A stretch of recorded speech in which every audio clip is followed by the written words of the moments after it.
Hey, it's Greg. I'd like to share some thoughts on Emacs and keyboards. Specifically, I'd like to show you my Kinesis keyboard, my keyboard Submarine, and share some information about key bindings. Let's start with a preview.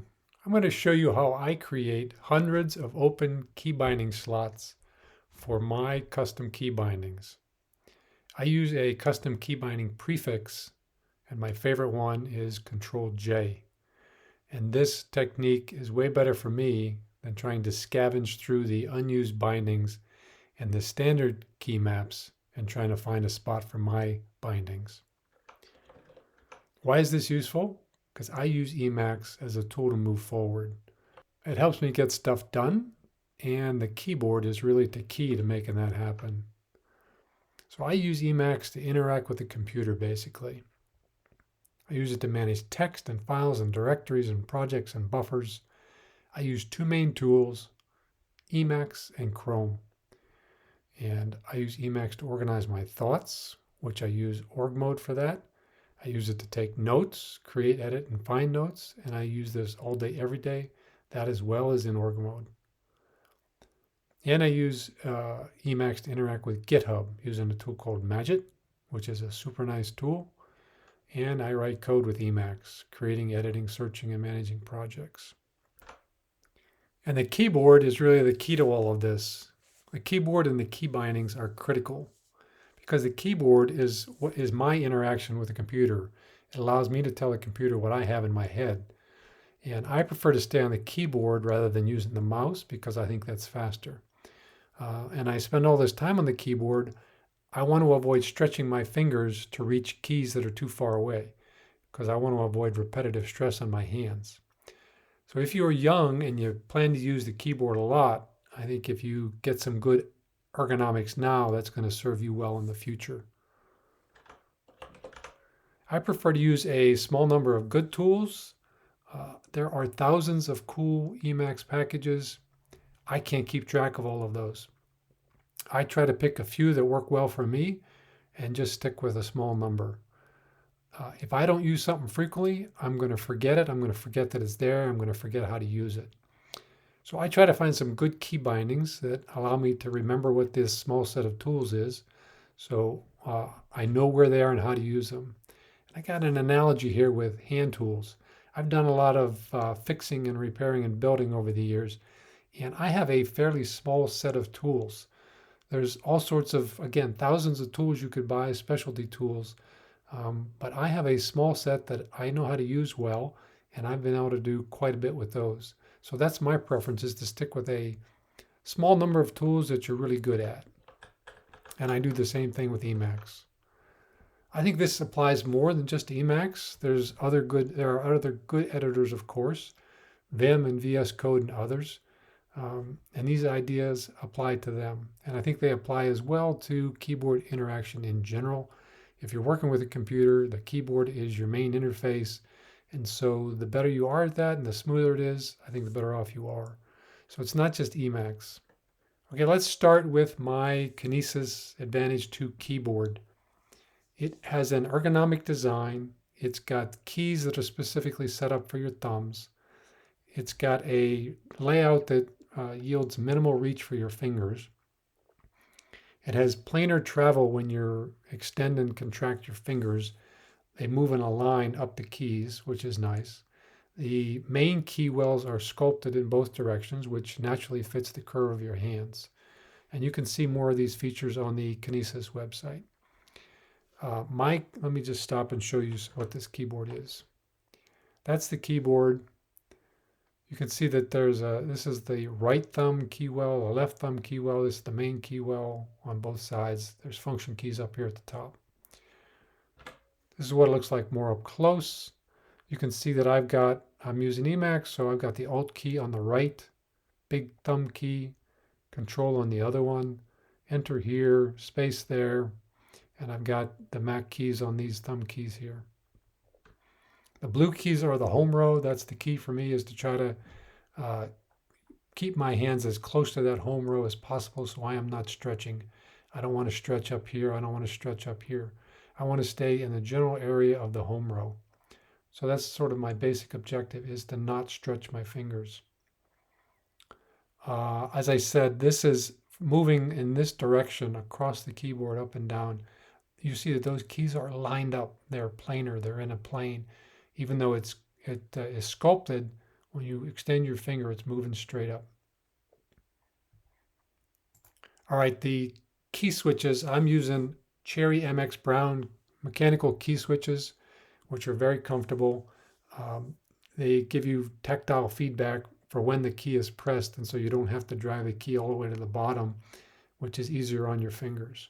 And they do make a clicking noise, which you can surely hear in the mic, but I don't mind that when I'm using it.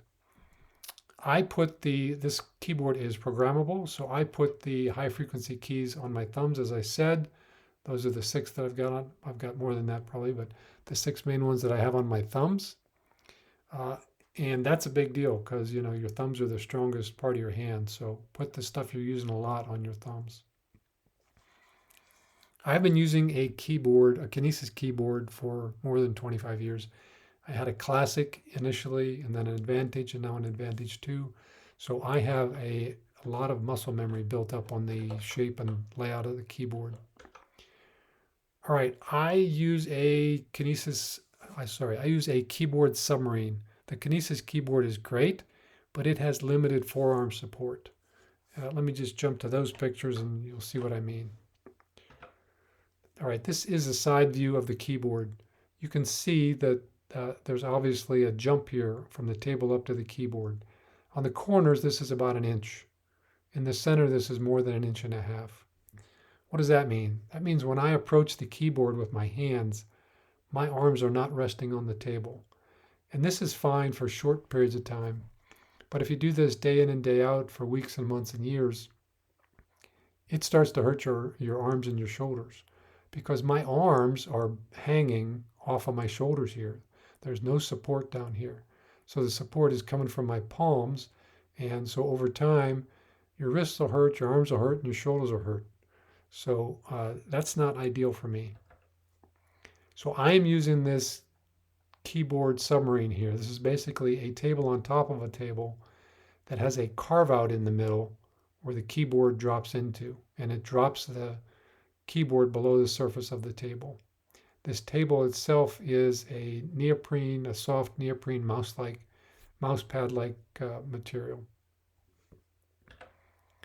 And this is what it looks like from the side. And so you can see that the approach here is flat, coming off the table straight onto the keyboard, which this is very much like an Apple Magic keyboard.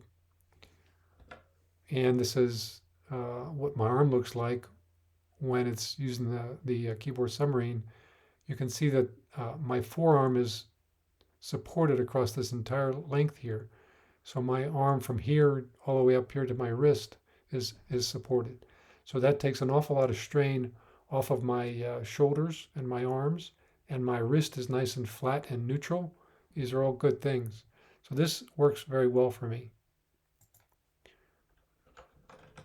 I think I mentioned all of this. It's like the Apple Magic keyboard. It elevates the table surface slightly, like 1 inch perhaps, which is good for me because I'm tall, and so the higher table is better. Supports my forearm, less strain, and the entire surface is one large mouse pad, so I can comfortably put paper and working material on either side of my keyboard, which is nice. Apart from the keyboard and the keyboard Submarine, the other thing that helps me a lot are my custom key bindings. So let's distinguish first of all between standard and custom key bindings. I use the standard Emacs key bindings for basic interactions. So things like moving the cursor and marking text and searching, I use the standard key bindings. But for everything else, I use my own custom key bindings. And the reason for that is that the standard key bindings are used by other tools like Chrome. So I've got those already burned into my brain. I know how to move the cursor in Emacs, and those work in Chrome, so I don't want to mess with those. And I also don't want to second guess all of those standard key bindings and try to come up with a better scheme for maybe 100 key bindings. So I just I use the standard ones, and other than that, the custom ones are things, if I wrote a function of my own, I'm going to put a custom key binding on that. Or maybe there's functions that don't have bindings. Those all get custom key bindings.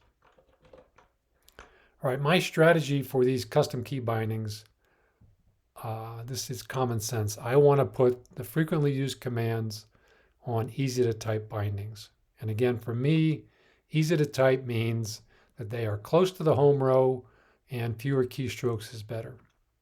But having said that, I'd rather type more keystrokes and stay closer to the home row than the other way around, because I don't want to stretch my hands repeatedly. So I want less stretch, less strain. Emacs has about 7,000 commands and maybe 2,000 key bindings. And these are based on the modifiers. As I said, the main keys here in Emacs are the control key and the meta key, maybe a combination of those, as well as the super key, which is on a Mac, that's the command key. So there are a lot of key bindings, and you can see these all using this Emacs describe bindings. And that'll show you a whole list of all the bindings. And an important thing about that is it shows you which bindings are not used, which is the whole point here, is to try to find space in the maps and the key maps where you can put your own bindings. And so you can use that to see which ones are available. I probably use a couple of hundred commands regularly, so I'm trying to come up with bindings that make sense to me so that I know how to access those commands. And like my Emacs setup, my bindings are always evolving. I'm constantly trying to improve and change and update. All right, so the challenge here is that Emacs primarily uses a few key prefixes. And these are things like Control-C, Control-X, Meta-C, Meta-X. Control-C is supposed to be the one that's left for users, but I think Emacs and packages put key bindings in there as well. So that sort of is the space, is those prefixes. And Emacs and the packages populate many of those slots in those prefixes, which doesn't leave a lot for you and me to put our own our own bindings in there. So I need some open space for my key bindings. Open in that I'm not going to collide with Emacs and I'm not going to collide with packages. And I want a prefix that's easy to type. So that's the challenge. Carve out some space and something that's easy to type. So my solution to this is to use a custom prefix like Control-J, Control-semicolon, Control-Z. So I define a few of these top level prefixes, and then I hang all of my custom bindings off of those. So what this does is it carves out my own greenfield key binding space, where I'm the only one that has key bindings in there, not Emacs, not packages. So there's no overlap, no collision. Control-J is my favorite prefix because the J is sitting right underneath the index finger on my right hand. So I don't have to move it, and I'm going to be hitting Control-J a lot. So I don't want to, the closer it is to the home row, the better. This one is right on the home row. I don't have to move my finger at all. So I've got my left thumb over the Control key. My right index finger is sitting over the J key. So this is perfect, no finger stretch at all. So how do we do this? My primary prefix here is Control-J. How do we set that up?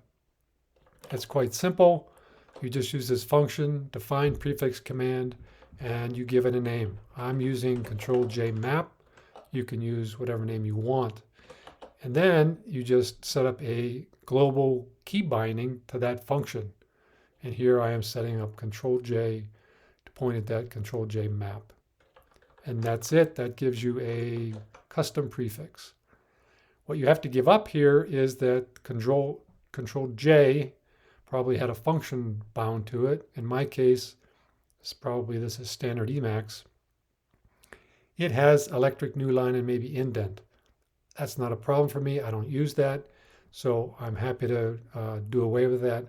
If I was using it, I would just move it to another key and continue to use Control-J. So that's not a big deal. Happy to give that up. Here are some examples of my key bindings. Once you have a prefix set up, you can put any of the 26 letters and some other characters below it. So you basically get at least 30 slots with a prefix. And these bindings here are off the home row. This is ASDF, GH, etc. So these are on the home row. So these are very easy to type. And so I put commands that I'm going to use a lot on these bindings. And you can see it's query, replace, and find a file, and my Magit status, and that sort of thing. I use these a lot. This one is a sub prefix. So it's not an actual function. You can see that's commented out. So that says that I am going to use Control J, Control D, and then I'm going to even put something underneath there. So I'm going to have a whole other set of 30 functions that I can put under there. So this is how you get to hundreds of open slots. You create this top level prefix, create a second level prefix, and then you can put more under there. So I've got a couple of these. I'm going to have more to say about this in a second. This one right here is nice. Control J, Control H. This is basically help for the Control J prefix. You hit Control J and then Control H, and it's going to show you, well, the bindings underneath Control J. So if you can't remember, you can hit that and you can see what the bindings are under there. That's helpful. All right, so these are my sub prefixes underneath Control J. I am trying to stick with mnemonics here, something that makes sense to me. So I have my notes files. I've maybe have a half a dozen notes files, and those are bound under Control J, Control N for notes. So Control J is my standard prefix, and then N for notes, and then E for Emacs. And that brings up my Emacs init file. So it's 4 keystrokes to open that file. It's not 6 because I hold down the control, I hit the J, hit the N, hit the E, 4 strokes, and that's all there is. I should have mentioned earlier that you could do Control J A, Control J B without the control, but that means you've got to lift the control key, and that's just another keystroke. That's just more mental effort. So I prefer to keep the control key down and just type another key.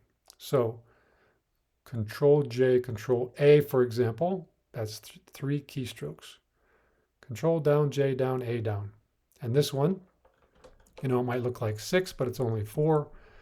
Control down, J down, N down, E down. All right, so here's some examples. These are a couple of notes files. You just use this global set key to bind those to those functions, and those open the files. Same with the directories. Here's a couple of examples. Under Control J, Control D, that's where I've got directories that I access frequently. Here's some inserts, insert parentheses, angles, curly brackets. So that's how I set up bindings underneath, actually sub-bindings underneath my Control J, and that gives me lots of open slots.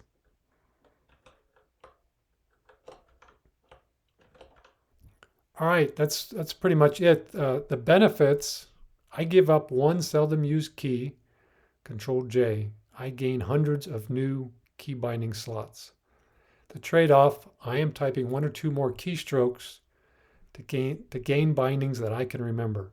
And I'm okay with that because it's not hard for me to hit the key again or to hit up and down on keys. What I don't want to do is stretch for keys.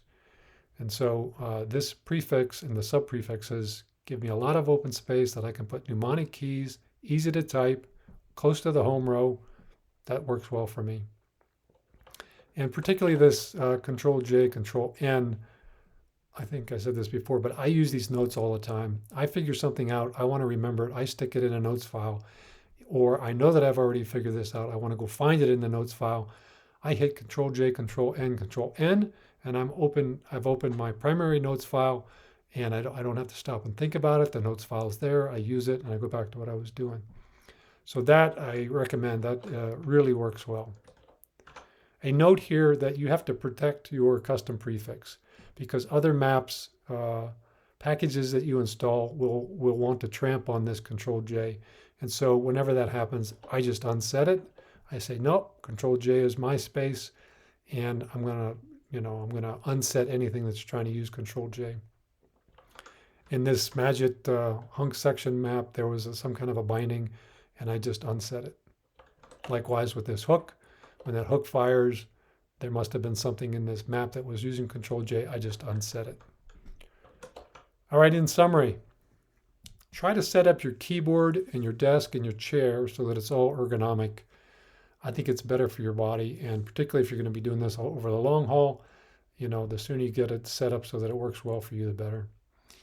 If you feel like you need some open space in your key bindings, try a custom prefix. It opens up, more slots than you're going to need, and it works really well for me. If you have suggestions or improvements on what I presented here, please leave a comment to help me and help others that are watching. And thanks for watching, and I hope this is helpful.